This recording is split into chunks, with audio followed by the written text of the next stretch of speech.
Ini adalah zona 3C di TPA Bantar Gebang, Bekasi, tempat nantinya di mana Megawati Soekarno Putri dan juga Prabowo Subianto akan mendeklarasikan sebagai calon presiden dan juga calon wakil presiden.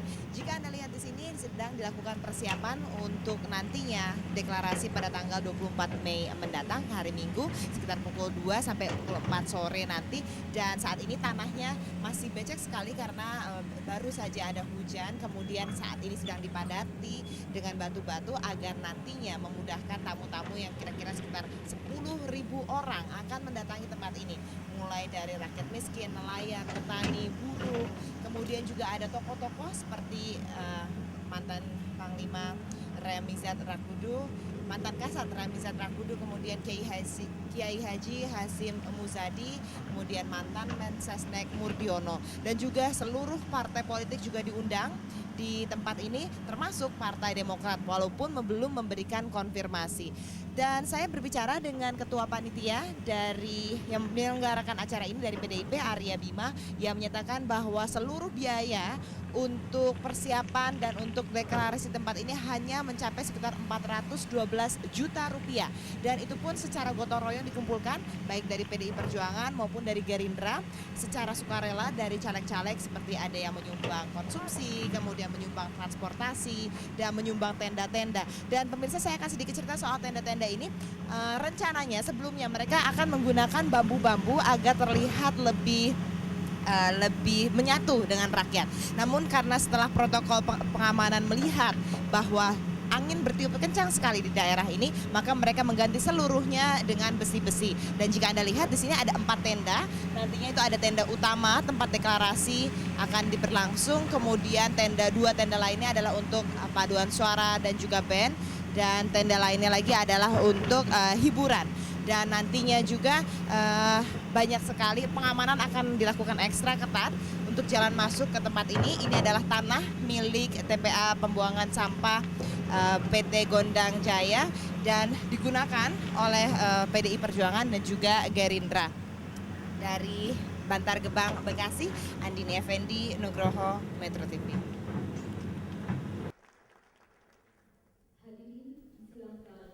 Ayam jantan dari timur. Agaknya itulah kalimat yang cocok untuk menggambarkan sosok Yusuf Kala yang berani bertarung menjadi orang nomor 1 di negeri ini. Pria bersahaja dengan kekayaan mencapai 300 miliar rupiah ini terlahir di Kabupaten Bone, Sulawesi Selatan 15 Mei 42 dan merupakan anak kedua dari 16 bersaudara dari pasangan Haji Kala dan Atira. Ketika masih menjadi mahasiswa, Kala pernah menjabat sebagai Ketua Senat Mahasiswa Fakultas Ekonomi Unhas, Ketua Umum HMI, serta Ketua Kami Ujung Pandang. Setelah menyelesaikan kuliahnya, ia lalu melanjutkan usaha yang telah dirintis ayahnya Haji Kala dengan membuka toko tekstil di Watampone, Kabupaten Bone. Usahanya berkembang pesat. Kala kemudian pindah ke kota Makassar dan mendirikan 7 firma. Seiring dengan nasionalisasi perusahaan asing di Indonesia di bawah Panji NV Haji Kala Trading Company. Di tahun 1977, Kantor Gubernur Sulawesi Selatan ketika itu membutuhkan sejumlah kendaraan operasional. Kala muda langsung menyambar peluang emas tersebut dengan mendatangkan mobil impor dari Jepang. Saat PT Astra ditunjuk sebagai penyalur mobil Toyota di Indonesia, NV Haji Kala menjadi agennya untuk wilayah Sulawesi. Dan hingga kini, perusahaan tersebut memonopoli pasaran mobil Toyota di Indonesia bagian timur. Di tahun 1977 pula, ia melanjutkan pendidikan bisnisnya di The European Institute of Business Administration Prancis. Kehidupan keluarganya pun tergolong harmonis. Setelah menikah dengan Mufidah, wanita berdarah Minang pada tahun 1967, Kala akhirnya dikaruniai 5 orang anak.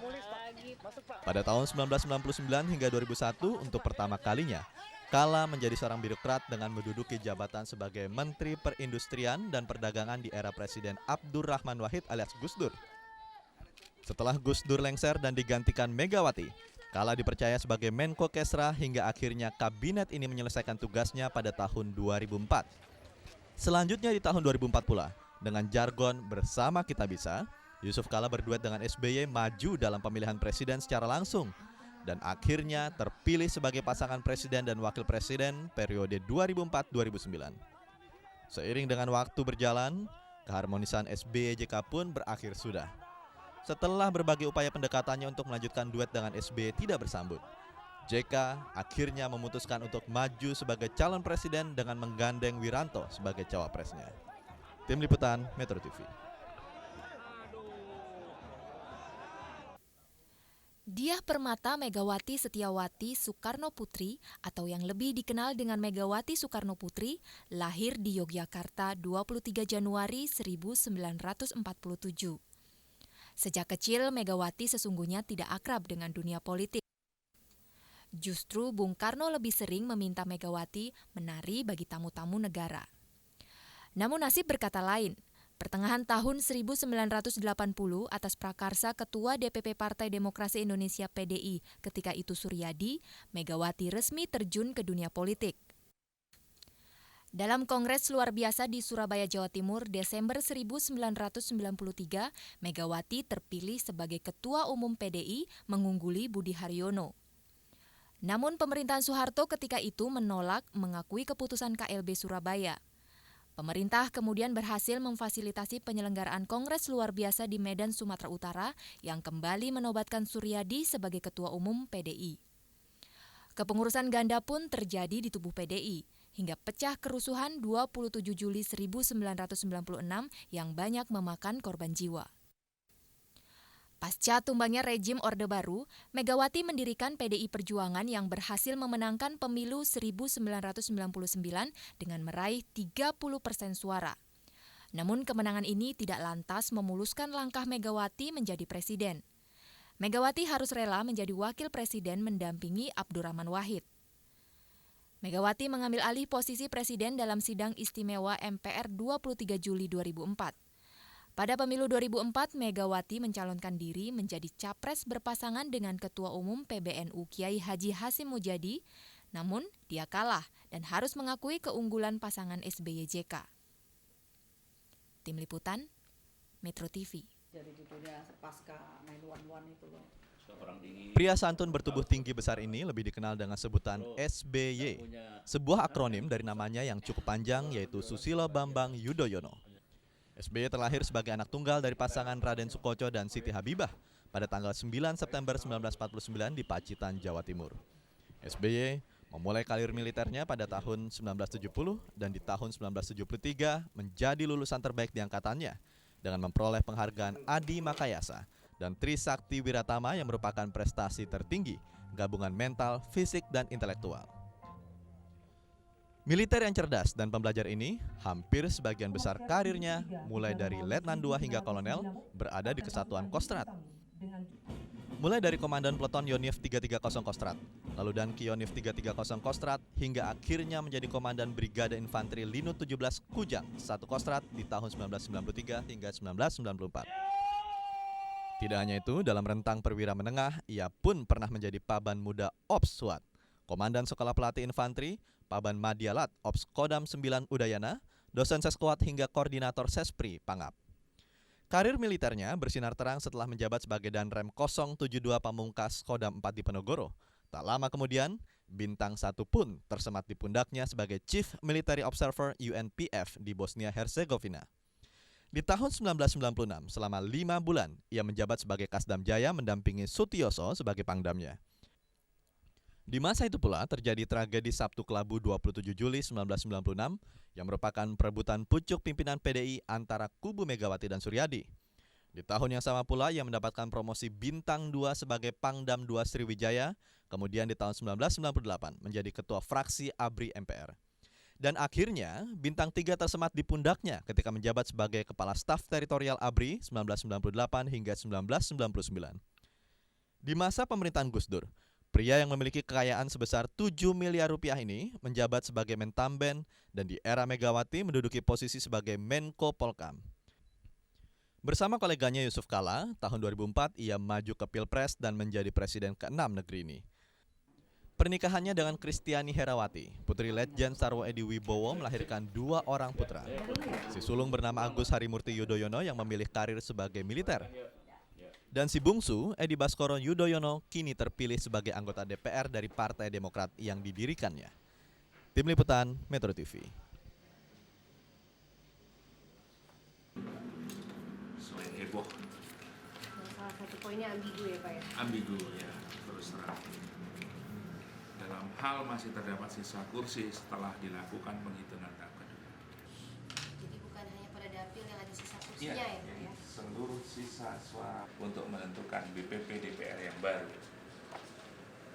Bagi jumlah sisa suara sah seluruh partai politik peserta pemilu dengan jumlah sisa kursi. Dan itu dengan cara memberikan kursi kepada partai politik yang mencapai BPP. Iya, sebetulnya berawal dari laporan sejumlah caleg ya, yang merasa dirugikan dengan teknik penetapan kursi pada perolehan kursi tahap ketiga yang mengacu pada pasal 205 ayat 5 Undang-Undang 10 2008 ya. Kampanye. Berarti itu melanggar Pak ya? Sebetulnya dari sisi pengertian kampanye iya, tetapi undang-undang membatasi bahwa itu bukan kegiatan kampanye. Jadi mereka ini sampai besok ditetapkan, kalau nggak salah sekitar tanggal 9 Juni kalau menurut jadwal KPU, belum bisa disebut sebagai peserta pemilu presiden dan wakil presiden. Walaupun sudah mendaftar. Kan belum ada yang bisa menjamin mereka lulus atau enggak dalam proses verifikasi. Nah, itu dia problemnya. Sebenarnya jangan kita terpengaruh pada jargon. Itu kan istilah-istilah yang bersifat jargon yang sebenarnya mengaburkan persoalan. Persoalannya adalah bagaimana cara kita, misalnya menambah rumah sakit yang terjangkau buat masyarakat banyak. Bagaimana kita menambah jumlah sekolah dan meningkatkan mutu sekolah bagi masyarakat dan rakyat Indonesia dari Sabang sampai Merauke. Dan Pak Budiono dan Pak Presiden SBY telah membuktikan bahwa dalam berbagai kesempatan, dalam berbagai bidang selalu ada kebijakan-kebijakan untuk melakukan itu kan yang penting, bukan jargon-jargonnya. Kan gampang sekali menciptakan. Ketika BK Wiranto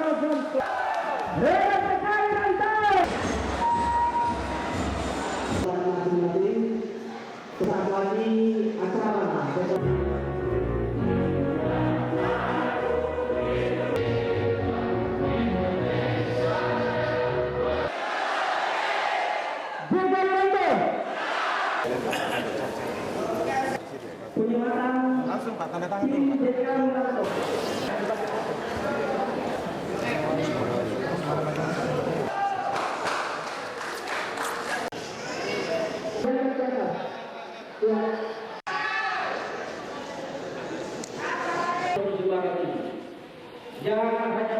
Dan Bapak Wiranto bisa menang sebagai calon presiden, terutama di provinsi. Tidak ada kita lihat demo terhadap pasangan ini, tapi terhadap jalan. Baik, ini terima kasih Pak Fikri. Saya diminta dari sini berbicara soal yang tentu itu adalah hal yang luas sekali dan banyak aspek. Para tokoh yang sedang bertarung ini yaitu Pak SBY, Pak Yusuf sebagai Menko Polhukam tentunya. Kemudian Pak Yusuf Kala sempat. Nah, sehingga kelompok ini memang ada dan alirannya memang luar biasa. Lalu dibentuklah satu klub yang namanya Intergovernmental Group on Indonesia IGGI. Grup ini negara-negara dan 3 lembaga keuangan ini kerjanya tidak lain daripada memberi utang kepada Indonesia.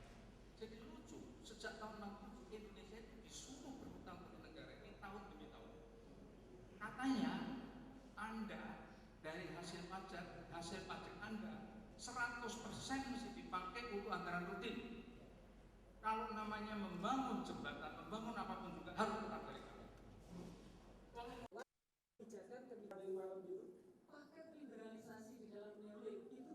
Perjuangan individualisme. Poinnya ini.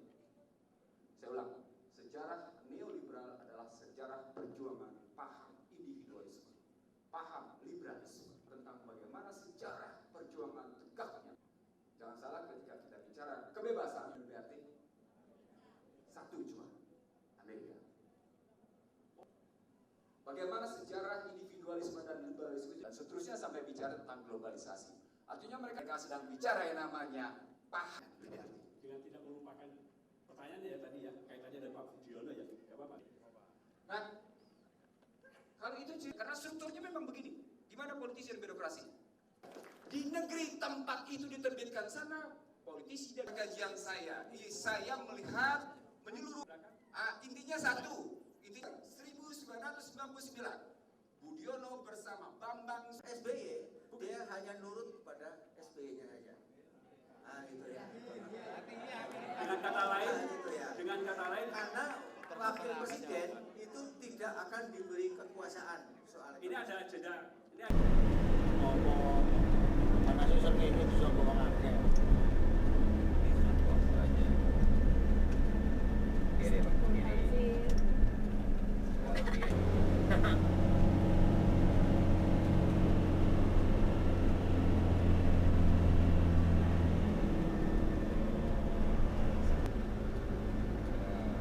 Pada nunggu.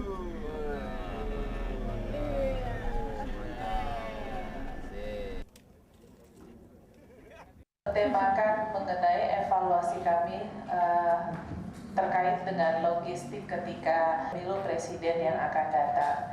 Karena informasi yang kami dengar, mereka akan mengumumkan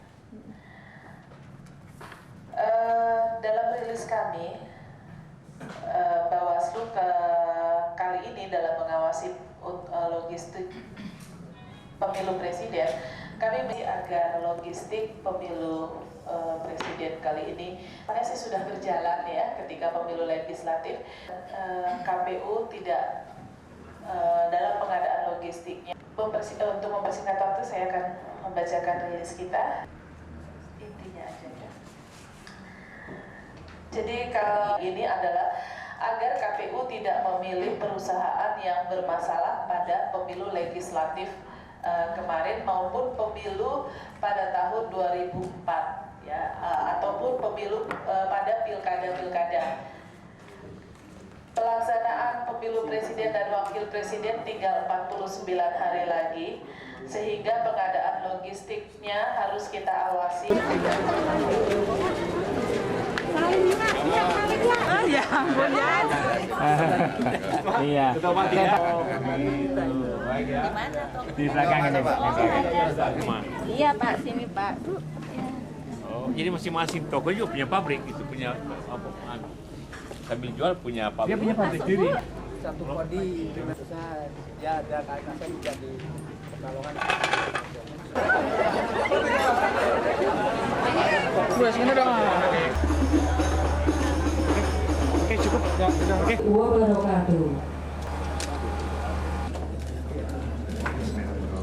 Kita berangkat. Setelah ada kismet, juga ada internasi kisi, bisa instalasi.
serta ini dan juga tidak kalah pentingnya para ulama sangat kita cintai di masjid yang penuh berkah. Akhir dibangun pada tahun yang mungkin pertama, yang kedua, bila Bapak tim partai itu keberatan, saya provinsi Jawa Barat.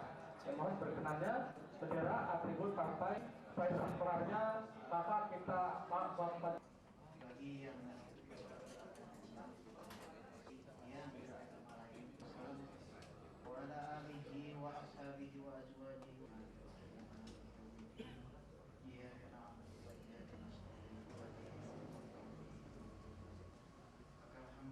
tiada lain adalah dalam rangka membesarkan agama, membesar padamu, tidak ada lain padamu ya Allah. Berikanlah berikanlah kami kekuatan untuk membantu pada bangsa dan negara ini. Maka dari ya Allah ya Tuhan kami telah berkoalisi di antara partai dan partai di Jawa Barat ini.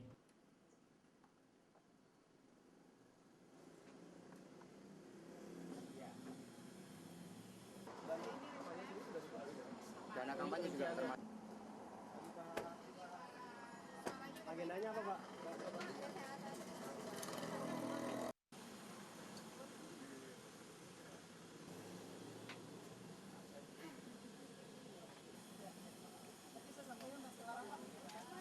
Mbak Rahma kok ke sana kenapa sih?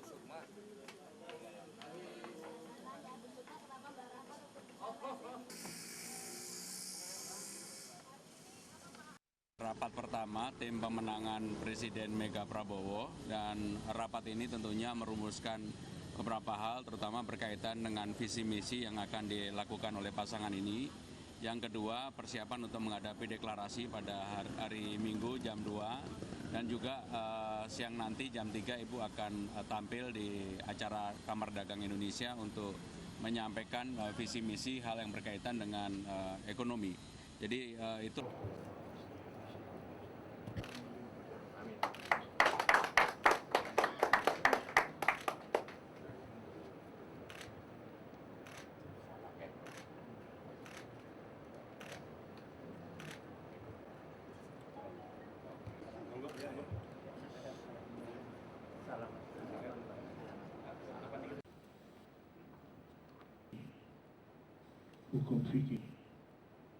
Hukum fikih adanya kelebihan. Beliau kelebihannya adalah seorang NU, yaitu Bapak Haji Kal. Kedua, di samping itu pengurus besar Nahdlatul Ulama kepada PBNU. Sudah sepantasnya